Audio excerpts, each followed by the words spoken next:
আলামিন সঙ্গে সঙ্গে এই সূরাতুল ইখলাস আল্লাহ রাব্বুল আলামিন ইহুদীদের কথার পরিপ্রেক্ষিতে নাজিল করে দিলেন। বলুন আল্লাহু আকবার। আল্লাহ পাক বলেন, কুল হুয়াল্লাহু আহাদ।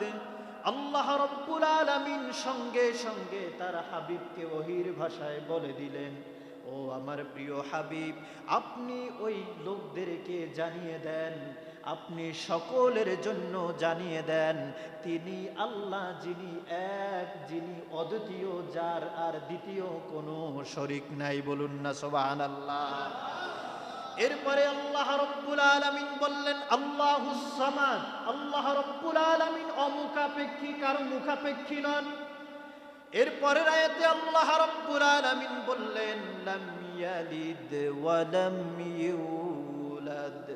আল্লাহ রাব্বুল আলামিন নিজের জাত থেকে তিনি কাউকে জন্ম দেন নাই, বানান নাই, এবং তিনিও কারো থেকে, আল্লাহ রাব্বুল আলামিন ও কারো থেকে, অন্যের থেকে জন্ম নেন নাই। বলুন না সুবহানাল্লাহ। ওয়ালাম ইয়াকুল লাহু কুফুয়ান আহাদ। আকাশ ও জমিনে রব্বুল আলামিনের সমকক্ষ দ্বিতীয় আর কেউ নাই। বলুন না সুবহানাল্লাহ।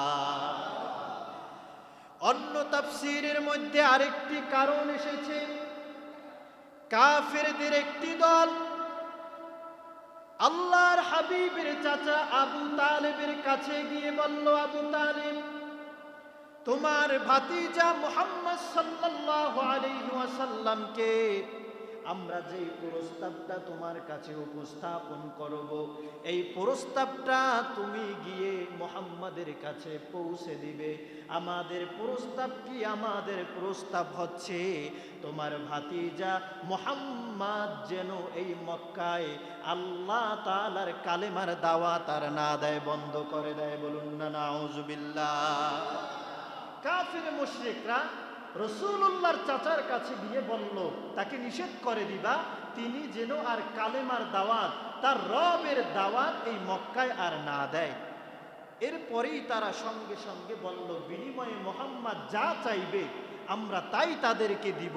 যদি মুহাম্মদ সম্পদ চান, ধন চান, তাহলে আমরা স্বর্ণরৌপ্য তার কদমে হাজির করব। যদি মুহাম্মদ মক্কার রাজত্ব চান, তাহলে আমরা চাবি তার হাতে তুলে দেব। যদি মুহাম্মদ বিয়ে করতে চায় সতী সাধী, রূপসী, চরিত্রবতী নারী দেখে, আমরা তাকে বিবাহ করিয়ে দিব। চাচা আবু তালেব সঙ্গে সঙ্গে বলল, আমার ভাতিজা আসলে আমি তার সাথে পরামর্শ করব, তোমরা রাতের আগামীকালকে তোমরা এর জবাব পাওয়ার জন্য আইসো। রাসূলুল্লাহ সাল্লাল্লাহু আলাইহি ওয়াসাল্লাম দারুল আরকাম থেকে বাড়িতে আসলেন।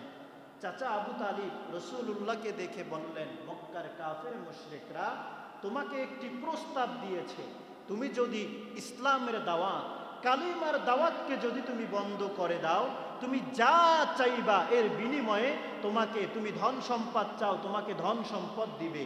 তুমি যদি রাজত্ব চাও, তোমাকে রাজত্বের চাবি দেয়া হবে। তুমি যদি নারী চাও, তোমাকে নারী দেয়া হবে। এর বিনিময়ে কাফের মুশরিকরা চায় তুমি যাতে আর কালেমার দাওয়াত না দাও। বলুন না নাউজুবিল্লাহ। আরো জোরে কন্না নাউজুবিল্লাহ। আল্লাহর হাবিবের সামনে যখন চাচা আবু তালেব এই কথা উপস্থাপন করলেন, আল্লাহর হাবিব কি জবাব দিয়েছেন শোনেন। ইবনে কাসির আল বিদায়া ওয়ান নিহায়ায় লিখেন, আল্লাহর হাবিব বললেন, চাচা, এই মক্কার কাফের মুশরিকরা আমার জন্য যেই প্রস্তাব দিয়েছে, ওই সকল জিনিসের দাম তো আমি মুহাম্মাদের কাছে আগে থেকেই নাই। এরপরে আল্লাহর হাবিব বললেন, লাউ আন্না কুরাইশান ওয়াদাতিশ শামসা আলা ইয়ামিনি ওয়াল কমারা আলা ইয়াসার।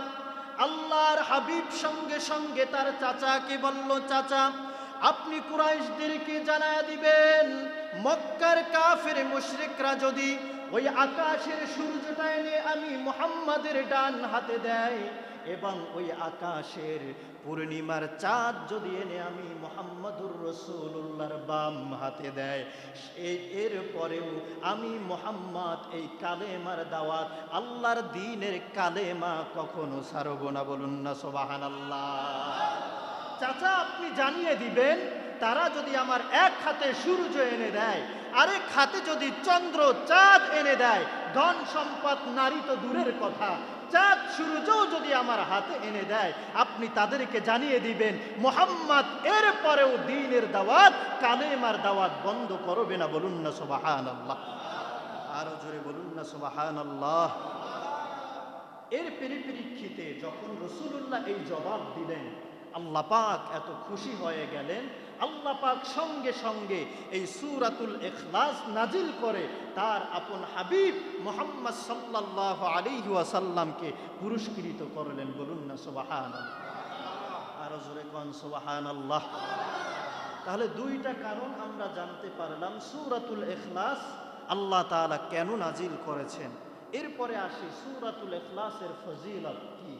এই সূরার ফজিলত কম না বেশি? আরো আস্তে কন, কম না বেশি? এই সূরার এত ফজিলত আজকে সারাদিন বর্ণনা করলেও বলে শেষ করা যাবে না।